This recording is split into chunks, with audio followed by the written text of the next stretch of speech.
Pastor Keith Blank, he not only is able to do services for our families, but you also are a grief counselor. Yes. Yes, and that is the aftercare portion that you're able to offer in just a different level of service.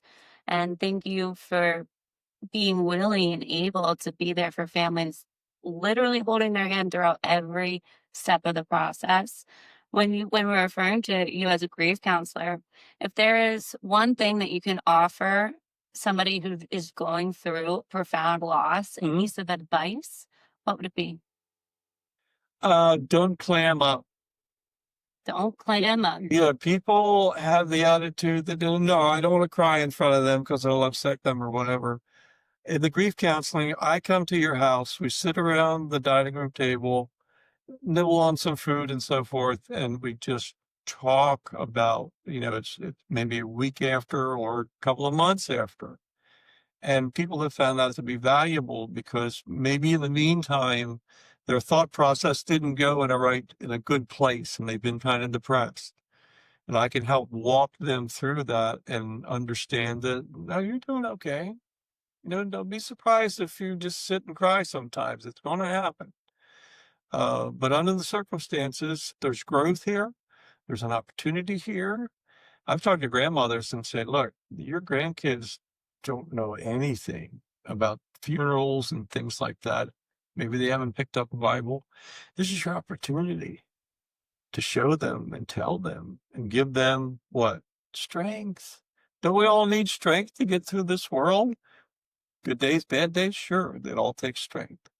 And so I think under the circumstances, if in the process you meet somebody who can help you with that, the funeral directors are just exemplary, and a lot of pastors really are great and so forth.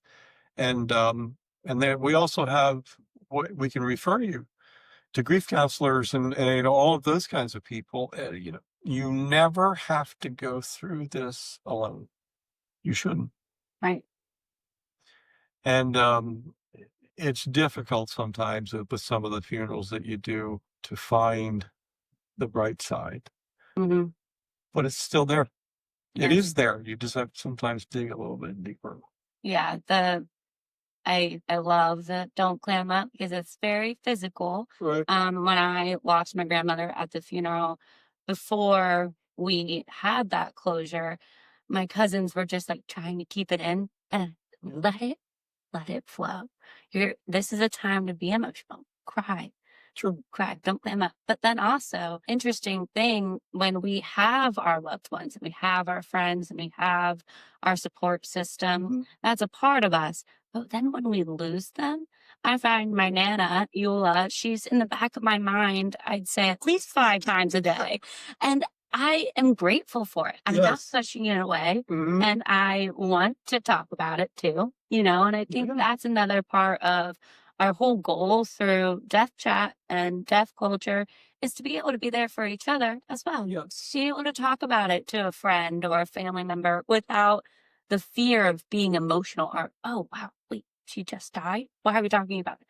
It's something that they're now with you and they're here. Mhm. And being able to connect to them and not to clam up when Right. they enter your mind. And that's something I've had to learn over the last 2 weeks. Well, my hope in these podcasts is that people would hear us talking and then other people giving their experiences and so forth, and it'll be clicking, and they'll say, "Hey, this is important for me to listen to. I'm not alone, and maybe I've been doing some things that aren't so healthy for me and so forth, and now I can take a look at what I do from here." Kind Mhm. of thing. Get strength. Your deceased loved ones will give you strength for years and years to come, long after they've gone. Because I've had so many people say, okay, what would grandma say? Oh, I know what she'd say. And so that's healthy.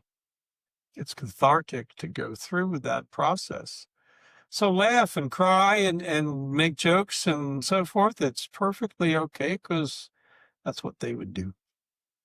Beautiful. In that circumstance, you've gone to 100 funerals. You have a lot of experience within this.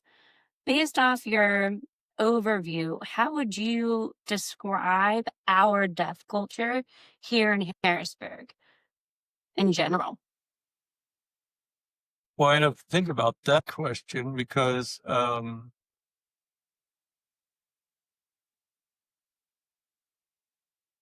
think on a good side, I have seen more and more people willing to come and hear a message and then spread the comfort. That's been positive. Um, but I've also seen a trend in the younger generation that says, no, we don't want anything to do with that. Do we have to? What? That kind of thing. And they're missing out. And the problem is with somebody like who's in their 20s that just lost their grandmother or whatever, let's say, just as an example. Um, if they don't do anything when that happens, if they don't deal with things when that happens, years from now, it could hit them like a brick wall. And somebody that they'd have to, a psychiatrist or whatever would finally put his thumb on it and say, you know what? You never grieved over your grandmother. And we don't want that to happen. We are here to answer questions and to help them in the process. And I tell them, call me any time of the day or night. I don't care what time it is. I'll answer the phone and we can sit and talk and help you through a question. Don't sit on the question. Don't ignore what you're feeling because you know yourself, it's very difficult sometimes. And you don't know when it's going to come up again and so forth. You'll see something that reminds you of your grandmother. And all of a sudden you've had a bad day because of that. It's like, oh, I'm just so sad. No. The question I always have people ask, and you knew your grandmother and I know my grandfather and all that. And the real question is, do you think that your grandmother or grandfather would want you to be depressed for weeks over this? If they could talk to you, they would say, hey, I'm fine. Don't worry because you came from me and you're going to be just fine. So just deal with it and don't push it aside.